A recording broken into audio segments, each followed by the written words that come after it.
Secundaria tercer grado. Matemáticas. Diseño de un muestreo.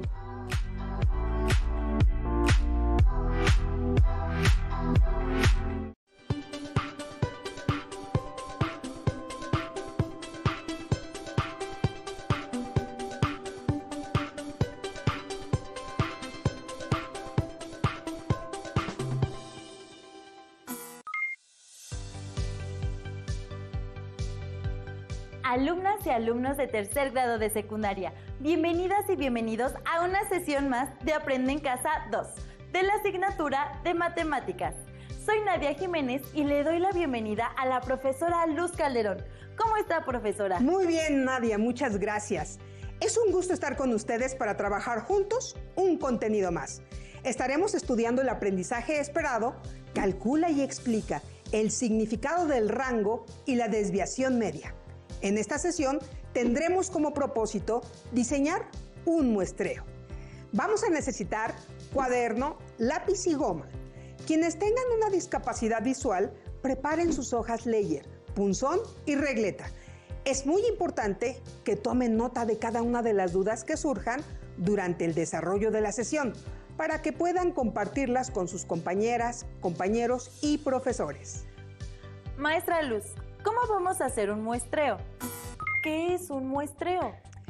En un estudio estadístico, una muestra es una parte de la población que se quiere estudiar.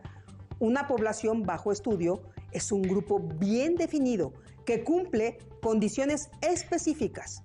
Una muestra es representativa cuando considera las características relevantes de la población bajo estudio. Por ejemplo, ¿sabes cuántos libros leen al año los mexicanos mayores de 12 años? No. ¿Cuántos?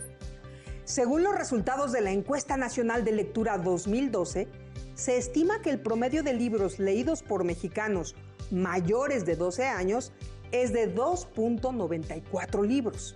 Además, en esta encuesta se analizaron las preferencias de las personas en edad escolar de nivel secundaria y bachillerato, como se observa en la siguiente tabla. Nadia, ¿qué lees en la tabla? Bueno, pregunta, ¿qué prefiere leer usted? ¿A quién le pregunta? A personas de entre 12 a 17 años de edad. ¿Cuáles son las respuestas? El 5.9% prefiere leer periódicos, el 19.6% prefiere leer revistas, el 36.8% prefiere leer libros, el 35.3% no tiene preferencia y el 2.4% no sabe o no contestó. Oh, ¿de qué forma piensas que se obtuvieron esos datos? ¿Les preguntaron o llenaron encuestas? Por los resultados de la tabla, ¿consideras que se entrevistó a todos los mexicanos entre 12 y 17 años de edad para concluir los resultados? No, tiene razón, maestra Luz. ¿Cómo se obtuvieron estos datos? ¿Qué definiciones hemos visto? Población y muestra.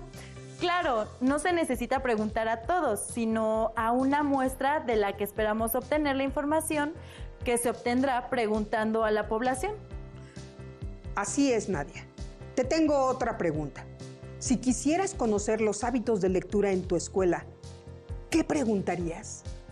Bueno, por ejemplo, como los datos que mostraste, me gustaría saber qué les gusta leer, las revistas, periódicos o libros, pero también sobre qué temas. Esa es una muy buena pregunta.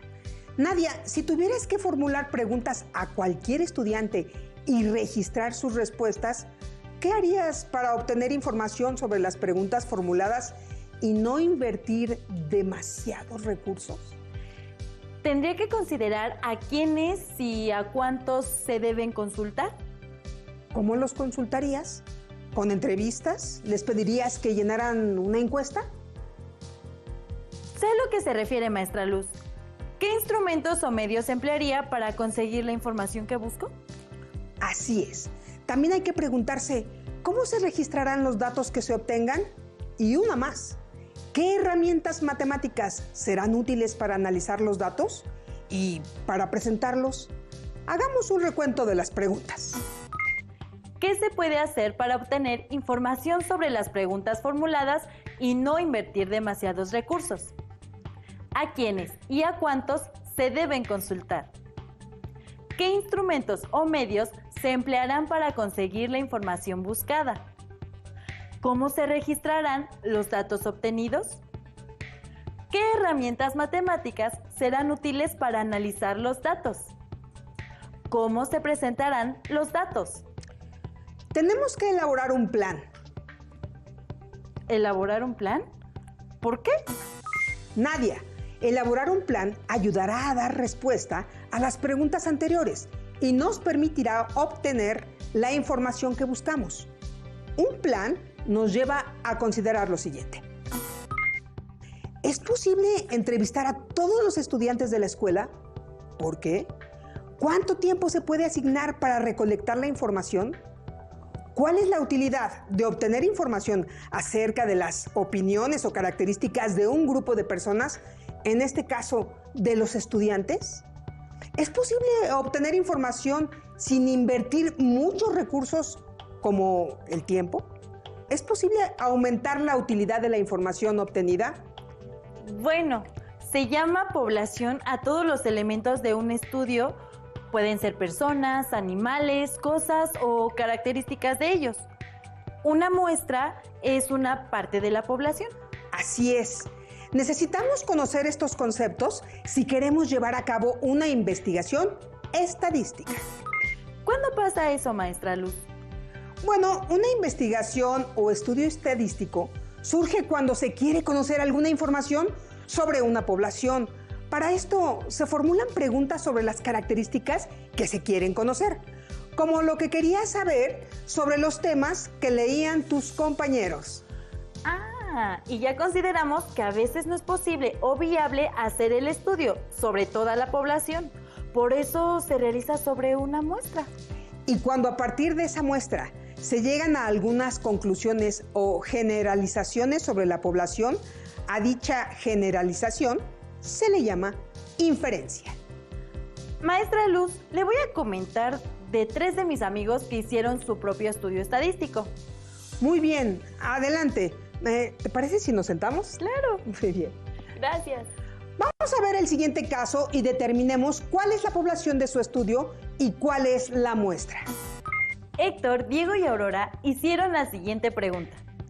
¿Cuál es el lugar de la República Mexicana con mayor atractivo turístico?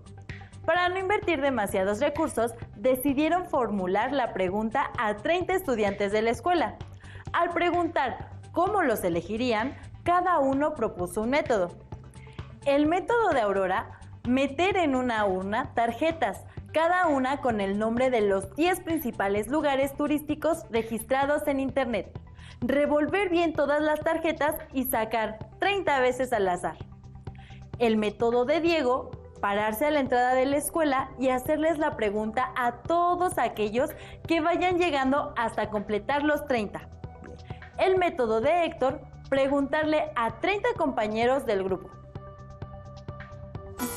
Mi pregunta es, ¿cuál de estos procedimientos es más apropiado para obtener una muestra lo más representativa posible de todos los alumnos de la escuela?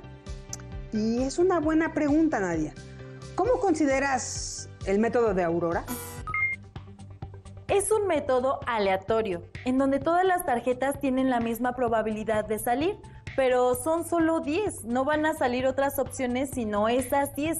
También es cierto que ya se hizo parte del trabajo, pues son los 10 principales lugares turísticos. Este método consiste en dejar al azar cuál es el lugar turístico más atractivo. Buenas consideraciones. ¿Cómo consideras ahora el método de Diego? También es un método aleatorio, aunque con más diversidad de respuestas que el anterior. Aquí se aprovecha la facilidad para obtener las respuestas. Este método deja al azar a quien se consulta. Muy bien. Veamos el último. Ahora, ¿cómo consideras el método de Héctor? También es un método aleatorio, pero solo se le pregunta a un grupo específico, en donde se comparten más características que con el método de Diego. ¿A qué te refieres con características? Al estar en el mismo grupo tenemos más o menos la misma edad y en buena parte los mismos intereses y necesidades. Bien considerado, Nadia. ¿Qué método eligieron y qué datos obtuvieron? Al intercambiar argumentos, se decidieron por el método de Diego. Una vez elegidos los 30 estudiantes, les hicieron la pregunta a cada uno y obtuvieron las respuestas que se organizaron en la siguiente tabla. Se consideran 11 lugares turísticos con diversas frecuencias en las respuestas. ¿Qué lugar tiene la frecuencia más alta o el mayor número de menciones?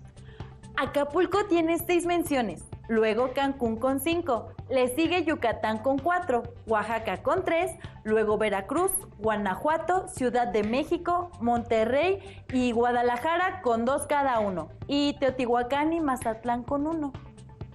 Este registro tabular es una forma de ordenar los datos y los categorizaron u ordenaron por menciones. Nadia, ¿cómo presentaron los datos tus amigos? ¿Qué tipo de gráfica ocuparon? Ellos presentaron 2 gráficas porque no se decidían por una de las 2. Dijeron que en este caso ambas eran útiles. Son estas, maestra Luz. Oh, qué interesante que ocuparan 2 tipos de gráficas. Nadia, ¿qué te dice cada gráfica? La primera gráfica sigue a la tabla de datos y presenta en barras la frecuencia de los lugares que fueron seleccionadas como mayor atractivo turístico, mientras que en la segunda se convirtieron estas frecuencias a porcentajes. Significa que el 20% de 30 estudiantes consultados eligieron Acapulco como el mayor lugar turístico, el 17% eligió a Cancún y así sucesivamente. Dados estos datos, podemos suponer que cuando algún estudiante de esta escuela vaya de vacaciones, elegiría con mayor probabilidad a Acapulco antes que a Mazatlán. Es una suposición razonable. Debo agregar que el equipo de Diego también quiere conocer el porcentaje de estudiantes que tienen mascotas, perros, gatos o hámsters, entre otros. ¿Cuál es la población a considerar, Nadia? 480 estudiantes. ¿Qué pregunta sería útil para la investigación? ¿Tienes mascotas en tu casa? La respuesta sería sí o no. ¿O cuántas mascotas tienes? Las posibles respuestas son 1, 2, 3 o más de 3. ¿Y por qué esos números? Puedes tener perro o perro y gato, perro y pajaritos, entre otros más. Por eso 1, 2, 3 y más de 3. Si el total de alumnos de la escuela es de 480 estudiantes, ¿cuál de las siguientes propuestas sobre el tamaño de la muestra es más conveniente para hacer el estudio? Que la muestra sea de tamaño 10, una muestra de tamaño 48 o una muestra de tamaño 200. 48. ¿Por qué la elección, Nadia? 10 es muy poco y 200 es impráctico. 48 es la 10ª parte de la población, que lo que se obtenga con el 10% se puede inferir al 100%. Me parece sensato. En tu razonamiento, se entiende la dificultad de saber si la muestra es representativa, es decir, si la información que contiene es similar a la de toda la población. Aunque no se puede saber con certeza cuándo una muestra es representativa o no. Hay 2 criterios que permiten tomar decisiones para mejorar la representatividad de una muestra. 1. Una muestra más grande generalmente es más representativa que una más pequeña. 2. Una muestra aleatoria, es decir, elegida al azar, de manera que cualquier miembro de la población tenga la misma probabilidad de quedar en la muestra. Generalmente es más representativa que una que no haya sido elegida al azar. Las muestras aleatorias son las que se utilizan en los análisis estadísticos. ¿Qué pasa cuando no es posible elegir una muestra aleatoria? Bueno, cuando no es posible elegir una muestra aleatoria o resulta muy costoso obtenerla, es posible hacer una investigación con muestras no aleatorias. Para estos casos, se consideran otros 2 tipos de muestra. Una muestra es forzada, cuando no se tiene opción de elegir. Se considera que una muestra es por conveniencia cuando se elige aprovechando alguna facilidad para obtenerla. ¿Cómo vamos hasta aquí, Nadia? ¿Quieres que hagamos un ejercicio? Sí, por favor. Muy bien. A continuación, se describen brevemente las muestras de 2 estudios. Indica cuál es aleatoria, cuál forzada y cuál por conveniencia. Se está haciendo un estudio con los enfermos de enfisema pulmonar que actualmente se atienden en un hospital de especialidades para conocer más sobre los orígenes de dicha enfermedad. El tipo de muestra es una muestra forzada. Es un hospital específico con sus enfermos. Así es. Veamos el siguiente caso. En un estudio sobre los hábitos de los usuarios de Internet en México, se aplica una encuesta a 12,300 entrevistados de entre 12 y 64 años en 28 ciudades con más de 500 habitantes, que incluyen las 3 principales metrópolis de nuestro país, es decir, Ciudad de México, Guadalajara y Monterrey. Esta muestra representa aproximadamente el 70% de las áreas urbanas del país. El tipo de muestra es aleatoria, por la diversidad de personas y de ciudades. Muy bien, Nadia, así es. Al inicio nos preguntamos sobre las muestras. ¿Qué herramientas matemáticas serán útiles para analizar los datos? Y la otra pregunta fue, ¿cómo se presentarán los datos? Veamos la primera pregunta. Nadia, ¿qué herramientas matemáticas serán útiles para analizar los datos? ¿Cuáles conoces? Bueno, conozco las medidas de tendencia central, la media aritmética, la mediana, la moda. En un conjunto de datos, estas medidas indican cuál es el promedio, cuál es el dato que está a la mitad de todos ellos y cuál es el que se repite más. Perfecto, Nadia. Veamos ahora la segunda pregunta. ¿Cómo se presentarán los datos? Nadia, ¿qué manera conoces para representar o presentar los datos? Ya lo hicimos en esta sesión. A partir de los datos obtenidos, formamos un registro tabular y graficamos los resultados. Sí, exacto. Eso hicimos. Reflexionamos un poco. Mucho de nuestro conocimiento no lo investigamos por nuestra propia cuenta, sino que aprovechamos la información que nos proporcionan otros. Por esta razón, es muy importante saber hacer un informe de investigación. Por ejemplo, Nadia, cuando tus amigos hagan el informe final de su encuesta, deben considerar que el informe debe ser breve, preciso y contener al menos los siguientes elementos: título, presentación del tema, descripción del cuestionario empleado, mencionar la población de estudio, el tamaño de la muestra, descripción de los resultados obtenidos, y aquí incluimos el uso de tablas o gráficas, análisis de los datos encontrados y finalmente las conclusiones. ¿Qué te han parecido estos conceptos relacionados con los estudios estadísticos, Nadia? Muy bien, ya me siento más confiada con respecto a llevar a cabo un estudio estadístico en cuanto a considerar las muestras de una población bajo estudio. Perfecto, Nadia. Ahora dime, ¿qué aprendiste de la sesión? Aprendí lo que es una población bajo estudio y cómo, a partir de una muestra representativa, podemos inferir resultados que sean aplicables a toda la población. Aprendí que hay que elaborar un plan para invertir menos recursos. Aprendí que pueden usar varios criterios para obtener una muestra y no todos son aplicables a nuestro caso. También que existen varias formas de ordenar y analizar la información, así como de presentarla. Y al final, comprendí la necesidad de escribir un informe breve y preciso sobre nuestros hallazgos. Así es, muy bien, Nadia.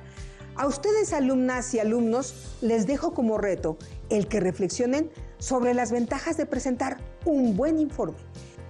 Después de esta sesión, pueden resolver algunos problemas que están en su libro de texto.